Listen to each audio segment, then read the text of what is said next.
हरे कृष्णा। अरे, जगन्नाथ जी किसके कपड़े धो रहे हैं? आइए जानते हैं इस कथा में। बहुत पहले की बात है। पुरी धाम के एक छोटे से गांव में भगवान का एक परम भक्त माधवदास रहा करता था।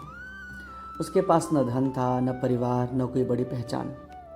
उसकी पूरी दुनिया केवल जगन्नाथ जी थे। माधवदास का जीवन अत्यंत सरल था।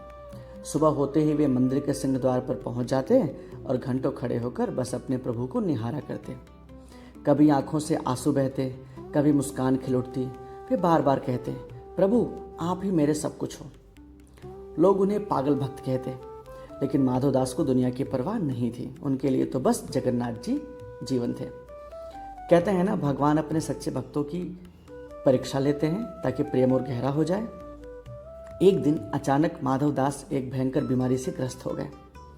शरीर इतना कमजोर हो गया कि उठना बैठना भी मुश्किल हो गया। धीरे धीरे हालत इतनी बिगड़ती गई कि वे अपनी झोपड़ी से बाहर भी नहीं निकल पाते थे। कई कई दिनों तक भोजन नहीं मिलता। बीमारी बढ़ती गई और शरीर जवाब देने लगा। अब स्थिति ऐसी हो गई कि वे जहाँ पड़े रहते वहीं कपड़े गंदे हो जाते। पूरी झोपड़ी में बदबू फैलने लगी।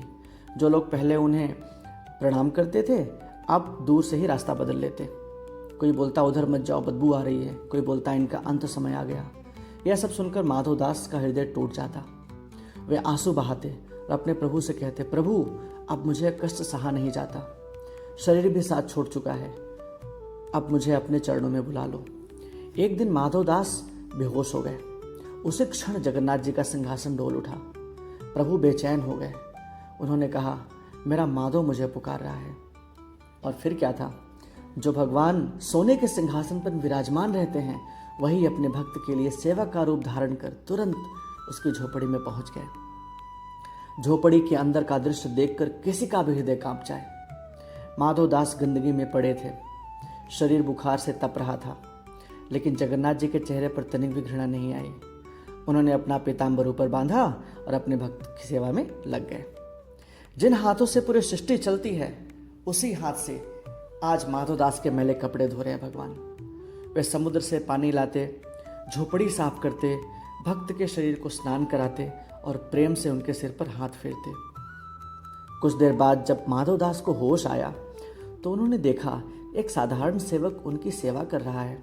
उन्होंने कमजोर आवाज में पूछा, भाई तुम कौन हो? इतनी बदबू और गंदगी में मेरी सेवा क्यों कर रहे हो? वह सेवक मंद मंद मुस्कुराया और बोला, बाबा हम तो सेवक हैं। सुना कि तुम बीमार हो इसलिए सेवा करने चले आए। अब यह सिलसिला रोज चलने लगा।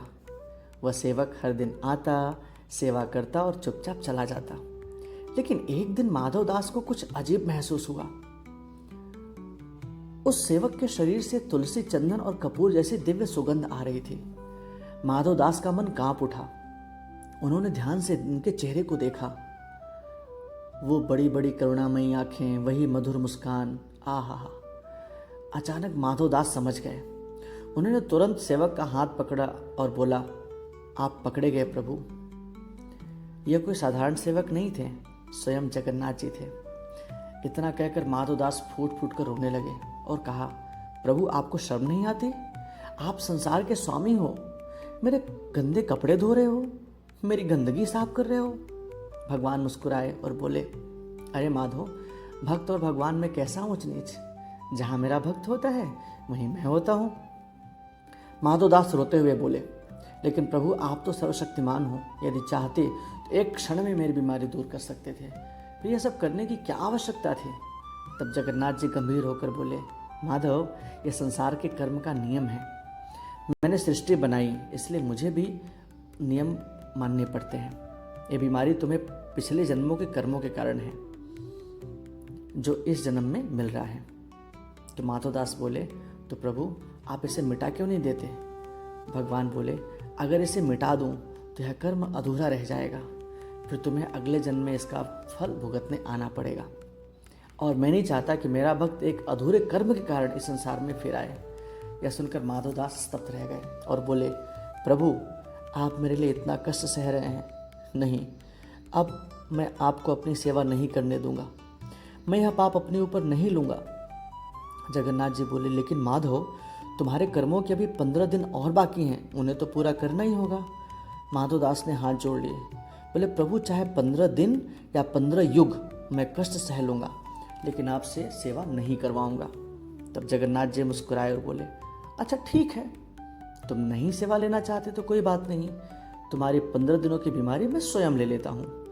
इससे पहले कि माधोदास कुछ कहते, भगवान इतना कहकर अंतर्ध्यान हो गए।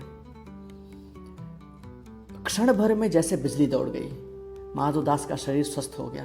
वे तुरंत उठ खड़े हुए। शरीर का सारा दर्द गायब हो चुका था। वे खुशी से नाचने लगे। मैं ठीक हो गया, मेरे प्रभु ने मुझे बचा लिया।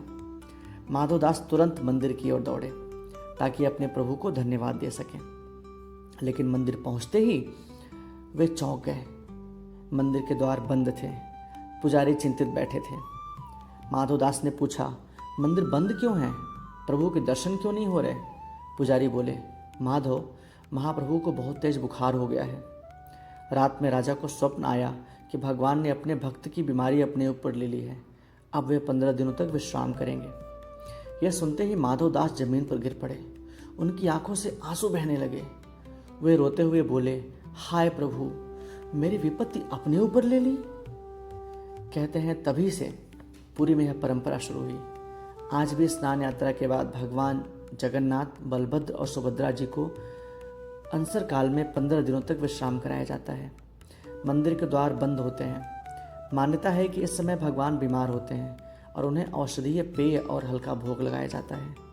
और जब 15 दिन बाद प्रभु स्वस्थ होकर बाहर आते हैं, तब पूरी नगरी जय जगन्नाथ के जयकारों से गूंज उठती है। फिर निकलती है भव्य रथ यात्रा, जहाँ लाखों भक्त अपने प्रभु की एक झलक पाने के लिए उमड़ पड़ते हैं। कोई रस्सी खींचता है, कोई धूल माथे से लगाता है, तो कोई आंसुओं से भरी आंखों से अपने प्रभु को निहारता है, क्योंकि जगन्नाथ केवल भगवान ही नहीं, अपने भक्तों के सच्चे मित्र, सेवक और प्रेम स्वरूप हैं। जय जगन्नाथ।